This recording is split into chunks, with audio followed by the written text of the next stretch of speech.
So, who would you blame for the lack of growth and development? Are you blaming the Africans, or would you blame the legacy of colonialism? I would say I would blame myself. Okay.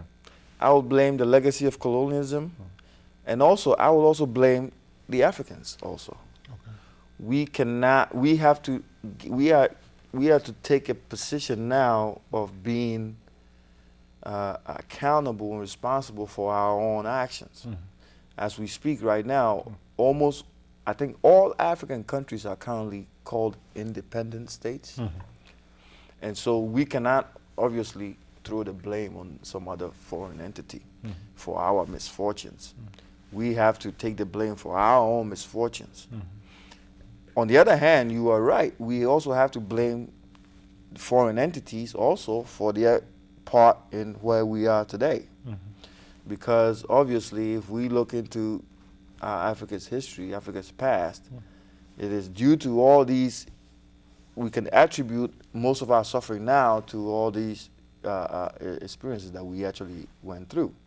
My forefathers, my ancestors went through, and which I am, and we are still going through it today. And so the blame is across the board. However, now we need to focus on moving forward. We need to leave the past behind, or let the past be what it is. We cannot change the past. But what we can do is we can change tomorrow. And what are we doing to change tomorrow? That's why AFRIQUE organization was set up, to make the necessary steps, the necessary changes needed to get Africa into where it actually needs to be, which is the top.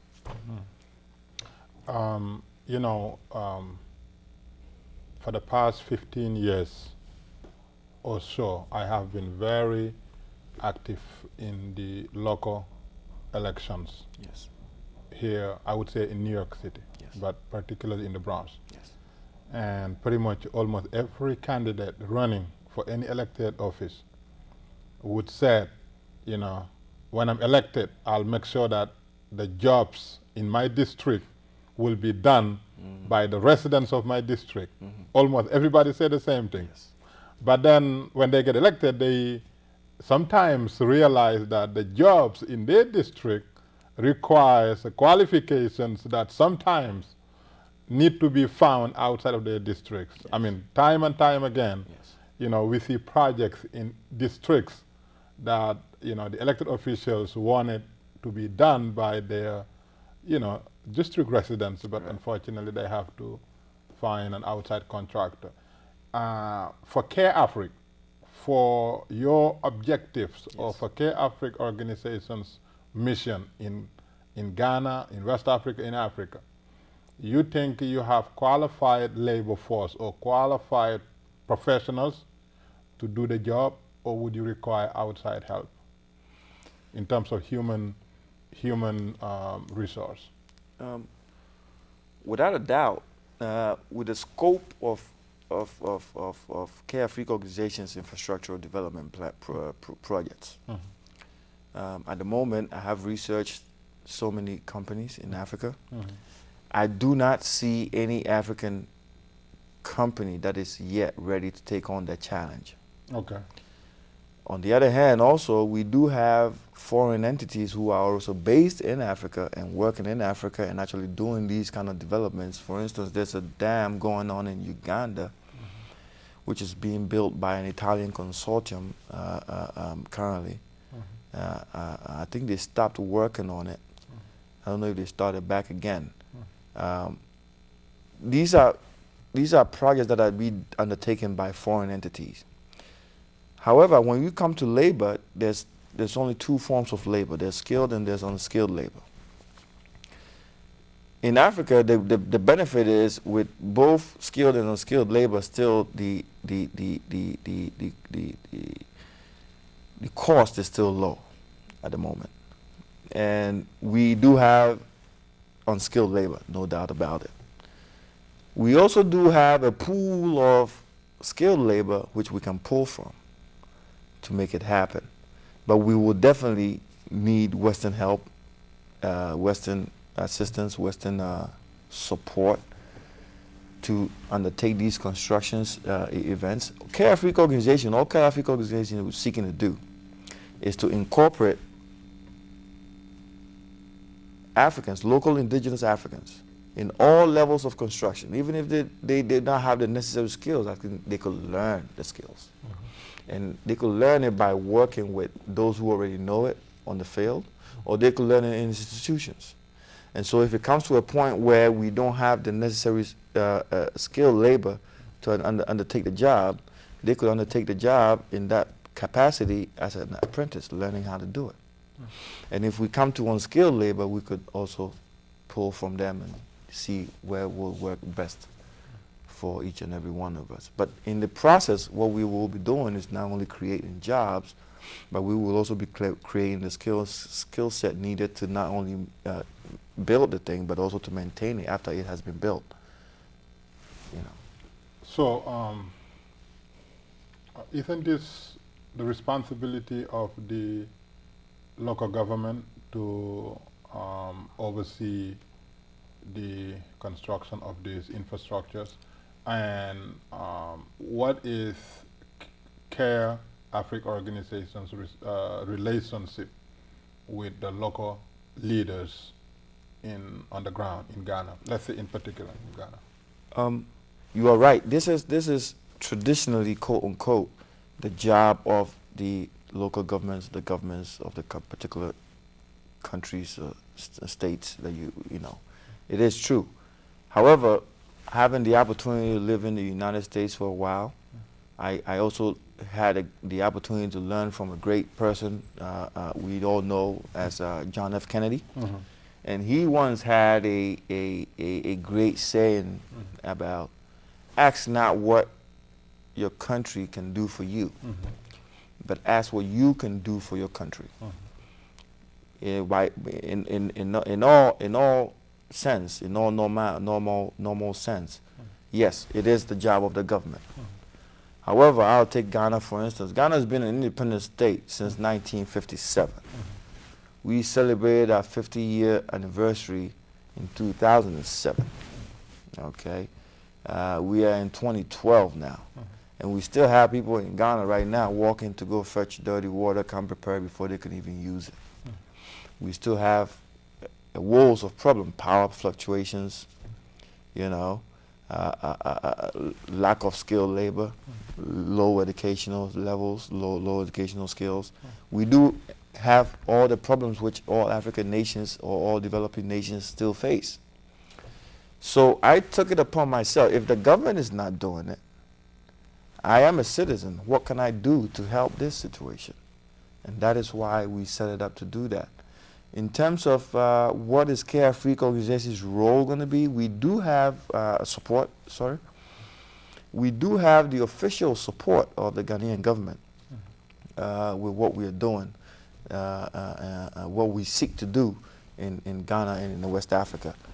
And we will continue to seek local and governmental support from other neighboring states in West Africa and eventually across the board in Africa. We would definitely need, no doubt about it, the governmental support or local authority support, because these are capital intensive projects that, with all due respect, actually you just said it right, it's the job of the government. So if the government is not going to do it and a private organization wants to do it, are they going to allow us to do it? So we definitely, and we will eventually also need the permits and licenses and authorities to go ahead and do these projects. So we have to work, we will be working with the local authorities and local governments and stuff like that in the event that we do have funding to do these projects. They will be an integral part of it. And we have already secured the support of the Ghanaian government for these projects. In terms of what role will CARE AFRIQUE organization be doing is we will simply be a contracting agent. We will simply be playing an ownership and managerial role after all these infrastructure has been put in place. We are not a construction company. We do not know anything about construction. We will not attempt to do that. We will contract the work out to capable, efficient construction companies to undertake the work, However, we will stipulate that they, again, use local labor in all levels of construction to do it. All we seek is an ownership and managerial role. That's all. And would you be able to do what you set out to do without bribing officials, or be willing to do what other organizations have been known to do in terms of paying bribery? Mm-hmm. The issue of bribery is a broad issue. Okay. And sometimes it's intermingled with gifts and stuff like this. For instance, in the United States, bribery is completely barred. It's completely illegal. I mean, no doubt about it. However, in my experience of traveling, if you go to other places, it is a sort of a tip. People understand it as a tip. People understand it as a gesture for doing business. People, it's not exact. The confines of bribery are not the same in all corners of the world. However, obviously, with our limited resources and with our donor money, we cannot go out and say we want to give bribes to do something that will benefit the masses. I don't know how to answer this question in legal terms, but I'm sure the legal team will figure it out. But if we have to give a gift to a local government, obviously we will have to work with the local governments. And the local governments also probably also have other people they are working with. If need be, we will consider gifts. Yeah. So do you currently have individuals or lawyers or advisors in Ghana now assisting you in facilitating the scope of work that you are intending to undertake? At the moment, I have a gentleman by the name of Francis Addo, who is on my board of directors. Okay.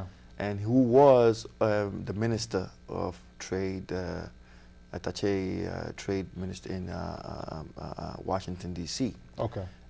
He was posted there by the Ghanaian government. Okay. I recently also briefly met with the new Minister of Trade at Attaché, Mr. Alan Burke, who is also based in Washington now. My uncle is a lawyer. I haven't approached him in terms of this yet, but basically we will stay within the confines of the law in terms of anything that we seek to do and anything that we do. We want to be a friend of the people, but we also know that we have to also be a friend of the governments, of the authorities. And so we will play that fine line and make sure it's a win-win situation. Basically, what it is this thing is going to benefit we, the African people, and we all need to find a way to make it happen. And you have the muscles to go through the normal African bureaucracy. We don't have the muscles yet. You're going to build it. Well, we hope to build it. Okay. We don't have the muscle yet, but yeah, we hope to. All right. So, what do you need? What do you need from the public to know about AFRIQUE, and what type of support would you be interested in getting to make your work easier? Right now, we are a little small, tiny organization like this. However, we want to grow to be this big. Okay. We need a lot of help. Okay. We need a lot of support. We would like to first of all start with creating the awareness of AFRIQUE organization. We need to know that what we are proposing in the short term and in the long term is for the benefit of Africa. It's for the benefit of the African people, and quite frankly, for the benefit of the world. And we need you guys. We need your support. We need your donations. We need your funding.